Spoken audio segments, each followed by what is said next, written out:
Hi friends, welcome back channel.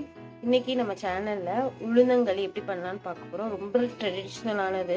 நம்ம இப்போ எல்லாருக்குமே ரொம்ப பேக் பெயின் அப்படி இப்படின்னு நம்ம நிறைய டேப்லெட்ஸ் இந்த மாதிரி எடுத்துகிட்டு இருக்கோம்.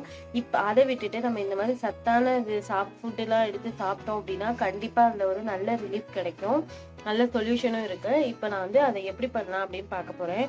நான் இது 100 உளுந்து, அந்த உலக்குல நான் ஒரு உலக்கு நான் உளுந்து எடுத்திருக்கேன். இதுல பாதி 50 அப்படிதான் ரேஷியோ கனெக்ட் பண்ணிக்கணும். ஓகேங்களா? பச்சரிசி எடுத்துக்கணும்.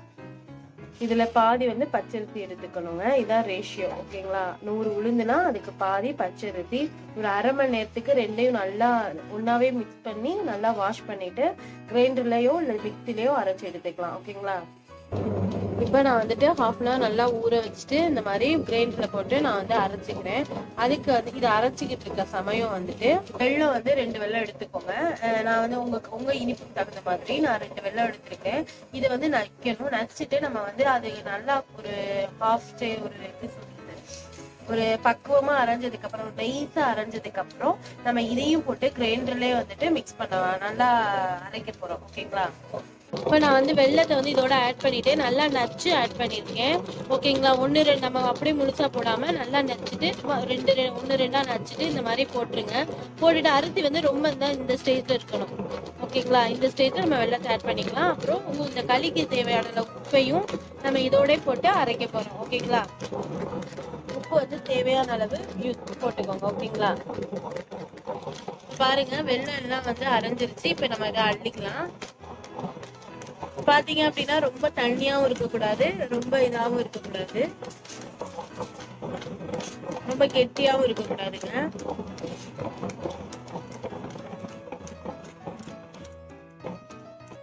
ரெண்டு வெல்லம் போட்டோம். எங்களுக்கு கரெக்டான டேஸ்ட்ல இருக்கு, இனிப்புல இருக்கு. உங்களுக்கு வேணும் அப்படின்னு நினைச்சீங்கன்னா நீங்க இன்னும் கொஞ்சம், உங்களுக்கு வேணும் அப்படின்னா இன்னும் பாதி வெல்லத்தை கூட நீங்க போட்டுக்கலாம். நாங்க 2 போட்டோம். ஓகேங்களா? பாருங்க, மாவு ரொம்ப பாருங்க கெட்டியாவும் இல்லை, ரொம்ப தண்ணியாவும் இல்லை, இந்த ஸ்டேஜ்ல இருக்கு பாருங்க. இந்த மாதிரி நம்ம கரண்டியில எடுத்தோம் அப்படின்னா இப்படி இப்படி ஆட்டோமேட்டிக்கா அப்படி இது பண்ணணும். ரொம்ப தண்ணியா ஓட இந்த மாதிரி இது பண்ணக்கூடாது. அந்த அளவுக்கு பார்த்துக்கோங்க. பாத்திரத்துல தண்ணி ஒரு 2 டம்ளர் தண்ணி எடுத்துக்கோங்க. தண்ணியில நம்ம இது மாவு அரைச்சிட்டு கிரைண்டர் அலசணும் பார்த்தீங்களா தண்ணி, அதையும் இதோட சேர்த்து மொத்தம் நான் 3 டம்ளர் தண்ணி எடுத்திருக்கேன். தண்ணியை அடுப்புல வச்சிருங்க. ஓகேங்களா? கொஞ்சம் லைட்டா சூடு வரும்போது நம்ம அரைச்ச மாவை இதோட போட்டு மிக்ஸ் பண்ண போறோம். இப்ப பாருங்க, தண்ணி லைட்டா சூடு இருந்துருக்கு. சூடு வந்தோடனே நம்ம அரைச்ச மாவையும் ஒரு சைடு ஊத்தணும், இங்கிட்டு ஒரு சைடு கிண்டிட்டே இருக்கணும். ஏன்னா கீழே பிடிக்காம இருக்கிறதுக்காக. ஓகேங்களா? இந்த மாதிரி நல்லா மிக்ஸ் பண்ணுங்க.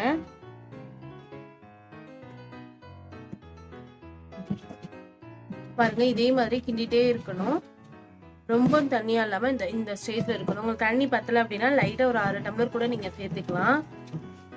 சேர்த்துட்டு இதே மாதிரி நல்லா மிக்ஸ் பண்ணுங்க. கொஞ்சம் பாத்திரம் கனமான பாத்திரமா வச்சுக்கோங்க. அப்பதான் அடியில பிடிக்காம இருக்கும். ஓகேங்களா? பாருங்க, விடாம கிண்டிட்டே இருக்கணும், இல்லைன்னா அடி பிடிச்சிடும். இதே மாதிரி ரொட்டேட் பண்ணிட்டே இருங்க. இந்த மாதிரி இப்படி நம்ம கிண்ட இந்த மாதிரி டைட்டா இருகல் கொடுக்கும் போது மாவு வெந்துட்டு இருக்கு அந்த ஸ்டேஜ். ஸோ அதனால நீங்க விட்டுறக்கூடாது. விட்டுட்டீங்க அப்படின்னா ரொம்ப பிடிச்சிடும். இந்த ஸ்டேஜ்லாம் நல்லா கிண்டிட்டே இருக்கணும். இந்த மாதிரி கட்டிப்பட அதை உடைச்சு இந்த மாதிரி ப்ரெஸ் பண்ணி விடணும். அடுப்பே சிம்ல வச்சுக்கோங்க. இப்ப பாருங்க எவ்வளவு இருகல் கொடுத்து மாவு வெந்திருக்கு பாருங்க. நம்ம மாவு வேகும் போதே நம்மளுக்கு அதோட உளுந்தோட ஸ்மெல் வரும். அதுலயே நம்ம இது பண்ணி இது கண்டுபிடிச்சிடலாம். ஓகே, மாவு வெந்துருச்சு அப்படின்ட்டு. பாருங்க எவ்வளவு ஷைனிங் கொடுத்துட்டு, மாவு வெந்துட்டாலே இந்த மாதிரி ஷைனிங் கொடுத்துட்டு தான் இருக்கும். இப்ப நம்ம எப்படி செக் பண்றது மாவு வெந்துருச்சு அப்படின்னா, ஒரு பக்கத்துல ஒரு பவுல்ல தண்ணி வச்சுக்கோங்க. இப்படி தண்ணி தொட்டு இப்படி கையை பாருங்க ஒட்டுதா அப்படின்ட்டு. இப்போ நம்மளுக்கு மாவு ஒட்டலை பார்த்தீங்களா? அப்போ இந்த ஸ்டேஜ் கரெக்டான ஸ்டேஜ் தான். இப்போ நம்ம ஒரு பவுல்ல ட்ரான்ஸ்ஃபர் பண்ணிடலாம். பாருங்க, டேஸ்டியான ஹெல்த்தியான உளுந்தங்களி ரெடி ஆயிடுச்சு. இப்போ பாருங்க, பார்க்கும்போது எவ்வளோ ஒரு அல்வா மாதிரி இருக்கும். நம்ம கிண்டும் போதே உங்களுக்கே தெரியுங்க. இப்போ நெக்ஸ்ட் இதுல நல்லெண்ணெய் ஆட் பண்ணிக்கலாம். பாருங்க, ரொம்ப ஹெல்த்தியானதுங்க. கண்டிப்பா ரொம்ப ஹெல்த்தியானது. கண்டிப்பா வீட்ல ட்ரை பண்ணுங்க. நம்ம குட்டீஸ்க்குலாம் அது ரொம்ப குடுக்கலாங்க. அந்த பேக் போனுக்கு வந்து ரொம்ப வந்து ஹெல்ப்ஃபுல்லா இருக்கும். இப்ப இருக்கிற அந்த டெக்னாலஜில நம்ம வந்து வெறும் டேப்லெட் இந்த மாரி எடுத்துக்காம, இந்த மாரி ஹெல்த்தியான ஃபுட் ஐட்டமா நீங்க எடுத்துக்கிட்டீங்க அப்படின்னா, கண்டிப்பா ஒரு நல்ல சொல்யூஷன் கிடைக்கும். உங்களுக்கு வேணும் அப்படின்னா, நீங்க வந்து இது மேல நாட்டு சர்க்கரையோ, இல்ல வந்துட்டு சுகரோ நீங்க ஆட் பண்ணிக்கலாம். ஓகேங்களா? கண்டிப்பா வீட்ல ட்ரை பண்ணுங்க. கண்டிப்பா பிடிக்கும். பிடிச்சிருந்தா லைக் பண்ணுங்க, கமெண்ட் பண்ணுங்க. எங்க சேனலுக்கு மறக்காம சப்ஸ்கிரைப் பண்ணுங்க. Thank you.